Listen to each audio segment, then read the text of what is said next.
Bref, celui qui émet de la monnaie fiat contre du Bitcoin acquiert un actif rare et strictement limité, tandis que celui qui reçoit la monnaie fiat hérite de la dilution. Le problème, c'est que la zone euro a beaucoup de dettes en dollars, donc acheter du Bitcoin en dollars permettrait à grande échelle de dévaluer la dette américaine tout en possédant l'actif qui permettra de le rembourser.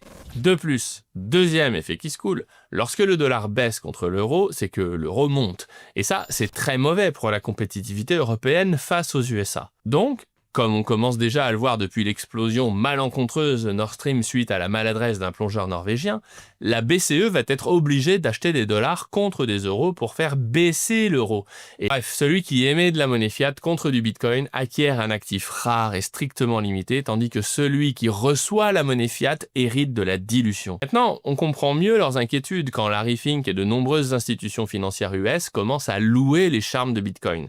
Potentiellement, c'est un vrai gros sujet. Or, le rapport de la Deutsche Bank souligne bien que le gros risque avec Bitcoin, c'est qu'il s'agit d'une sorte d'or natif à Internet. Donc, il y a fort à parier que dans le futur, je rappelle que le job d'une banque centrale, c'est de spéculer sur le long terme, les règlements de balance commerciale pourraient être demandés en Bitcoin pour plusieurs raisons. C'est un actif complètement traçable, alors que l'or ne l'est pas. Il est facilement déplaçable, alors que l'or ne l'est pas non plus. Et enfin, si Bitcoin s'impose dans les réserves de banque centrale, il faudra l'acheter plus cher demain, donc prendre une douille concrètement. Et toutes ces craintes reposent sur le fait que Bitcoin est géopolitiquement neutre avec toutes les caractéristiques sympas comme sa quantité limitée, etc., etc. Vous connaissez la chanson.